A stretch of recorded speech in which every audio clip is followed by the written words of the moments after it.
When we last left the team, they had arrived in Vibora Bay, Louisiana, to seek the help of private investigator and sorcerer Robert Caliburn in finding the Orb of Air. However, just as Caliburn is about to tell them what he knows about the orb's hiding place, Occultum agents led by a mysterious commander burst in and prepare to attack. Okay, Nyquist, you're up. You know, I think I'm just gonna run straight at one of them and kick them in the face. Okay, the perfect start. Rolling. Never mind. Off to a bad start. It's a 1. Ooh. Minus 25. Ouch! Burnout, you're next. I run at one of them and punch them in the groin. What is wrong with you? Sorry, I light their groin on fire. There, better? Oh, jeez. Apparently he wants to hear soprano. I mean, Soprano's a good show. Oh. Sorry, Burnout. It's an 11.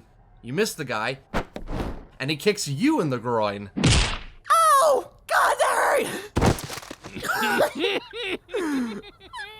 At least he didn't set the entire place on fire, that's a bonus. Yeah, at this point, even Caliburn is yelling at you guys, saying to be careful since this is the only office he's got. Anyway, Hybrid, you're up. Kodiak, can I throw you at them? Do I look like a bowling ball? Fine. I'm going to try grabbing one of them and knocking him into some of his pals. Okay. It's a 2. Woo! Good job. You grab one of the Occultum agents and toss him at 2 others. 4 remain, and it's Kodiak's turn.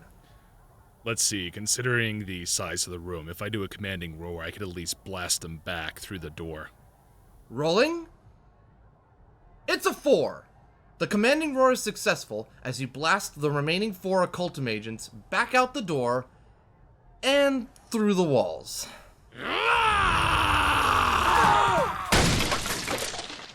Yet another bill to pay out. Thanks.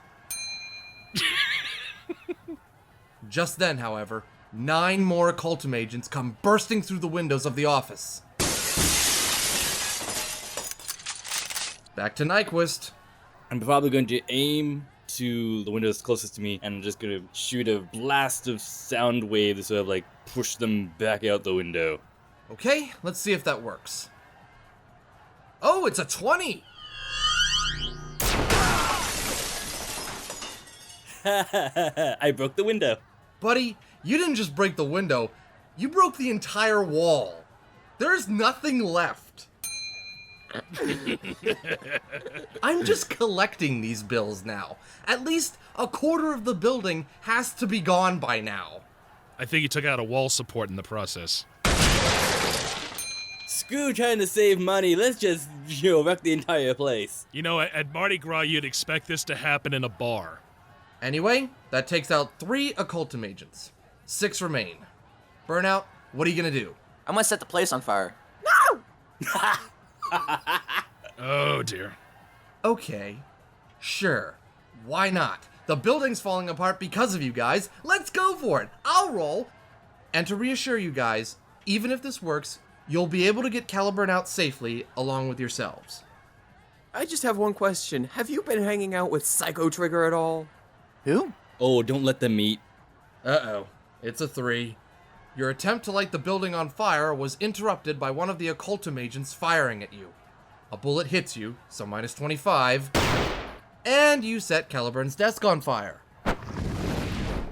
Thankfully, Caliburn and his notebook are safe. So it's Hybrid's turn again. I'm going to kick this burning desk over at the, attackers. Okay. It's a 6. You take out 2 more of them, and the next wall. Whoops. I'll take the next bill, thank you very much.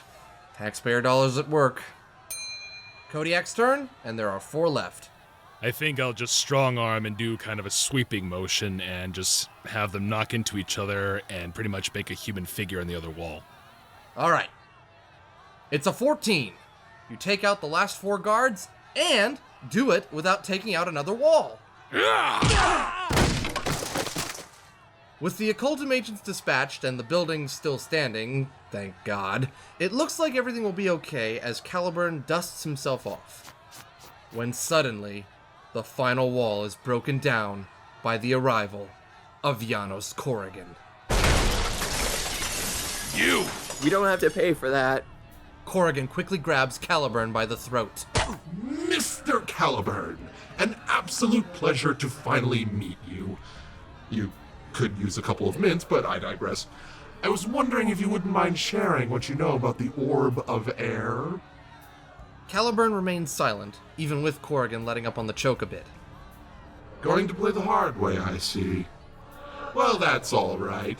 A little torture and persuasion goes a long way. Oh, and don't think I've forgotten about you pack members. Here's a little something to remember me by. Well, remember me for a few more seconds, anyway. Corrigan drops a live grenade before a portal opens up, allowing him to escape with Caliburn.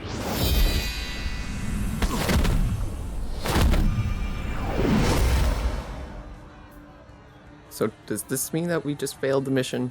Look on the bright side. We destroyed the building. Get out! Yeah, not gonna roll for that. You all run out of the crumbling building, but Nyquist, before he leaves, steps on something. Caliburn's notebook.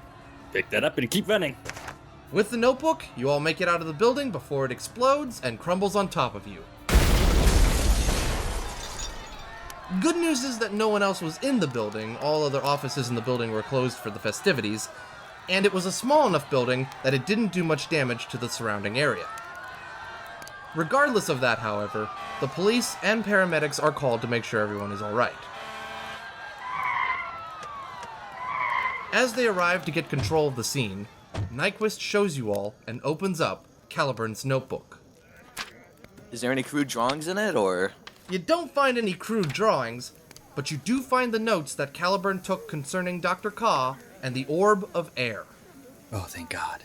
And wouldn't you know it, Caliburn left the suspected location of the orb. It's at the High Apostolic Church in the center of town where Dr. Ka is currently buried. Which means I'm going to give you all a choice. And I need you guys to think hard and carefully on this one. Oh, thinking hard, that's what I do best. No, you don't. So Burnout, be quiet until the other three have decided. Hey, if I can handle an alien invasion, I can handle anything. We are not going to bring up that alien invasion or how you handled it. Alright, so your two options are as follows. Option number 1 says that you can take the long way around and walk to the High Apostolic Church by way of that very dark and ominous-looking alleyway up ahead.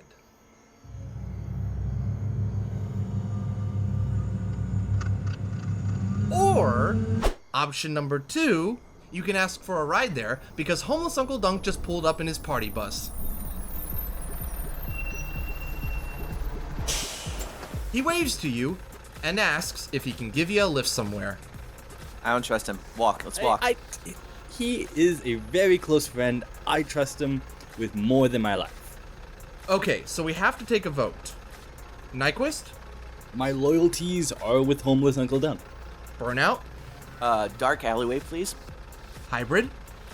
I still have this nagging feeling that homeless Uncle Dunk has it out for me or something, but I'll trust him for now. I fail to see what would cause you to feel that way, but alright then. And Kodiak. I am a little hesitant, but we need to get there as soon as possible. We don't have a lot of time. Alright, that settles it. You all hop aboard homeless Uncle Dunk's party bus. Inside the bus, you find a couple of girls with him, some food, loud music, the usual stuff you might find on a party bus, you know, that kind of thing. How he paid for this, we're not sure. But that doesn't matter right now. Homeless Uncle Dunk, I would have never imagined it to be the sort. You are full of surprises, homeless Uncle Dunk. And, sorry about this, Kodiak, but you're gonna have to ride on top of the bus.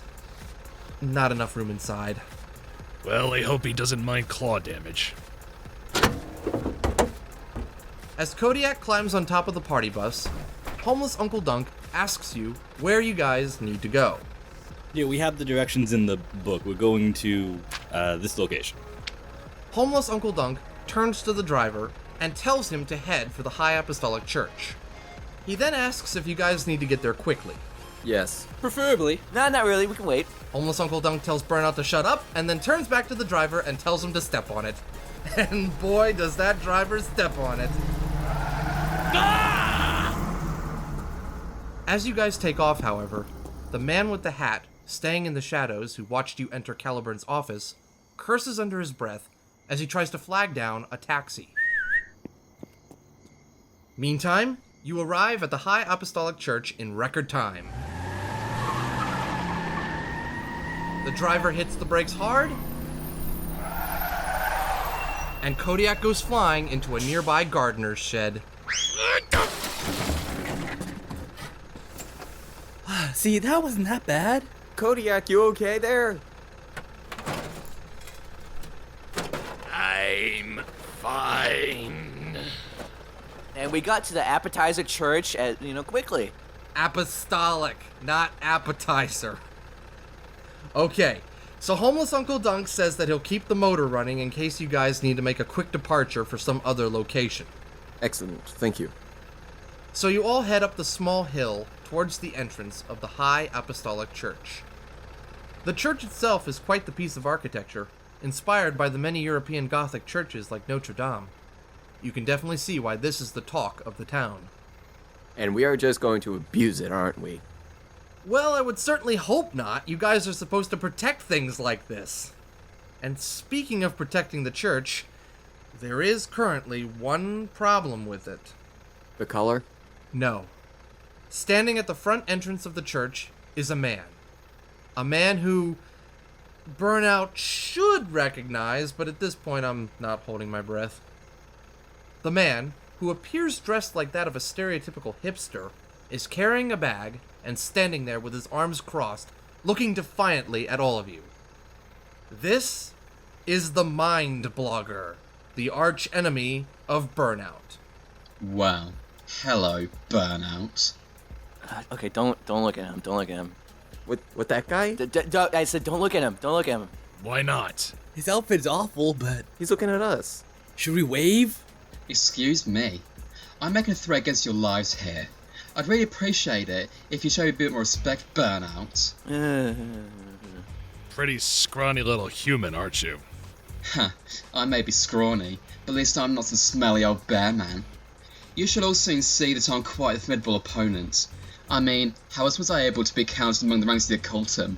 My talents and skill in liberal arts and the art of crime are rivaled by no other. What have you got? Magic spells? Backpack full of technology? Or what? Are you a good chess player? What's going on here? Guys, shut up. You guys don't know his powers. What say you, Burnout? I'm just dying for an audience. Okay, hold on. I'm just going to go and put in earplugs. Earplugs? The Mind Blogger brings out his iPad. Or at least something that resembles an iPad, and taps the screen, causing a force field to surround him and the entire church.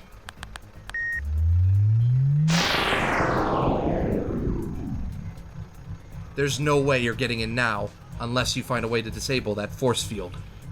And to make matters worse, the Mind Blogger pulls up an archive of screenplays he wrote on the iPad-looking device. Go ahead, Burnout. Tell your friends what I can do. I mean, they won't be able to stop me anyway. His powers are he bores people to death because he's so bad at writing screenplays. Like, I'm talking worse than Adam Sandler films here.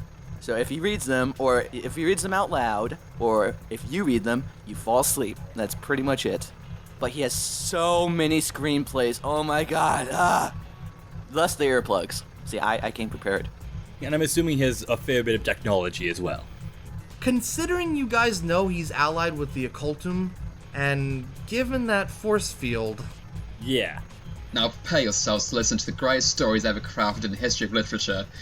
Or don't, and just let the power of my writing put you into a comatose state like everyone else.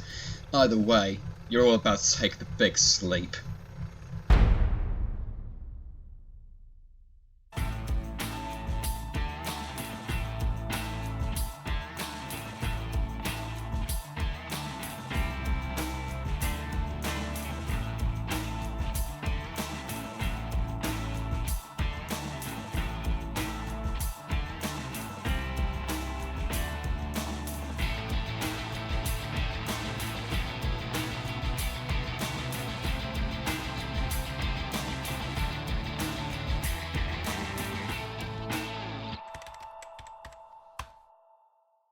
Thank you for watching Tale on the Air. The characters and world of the Champions RPG are owned by their respective owners. The characters created by our contestants are owned solely by the contestants.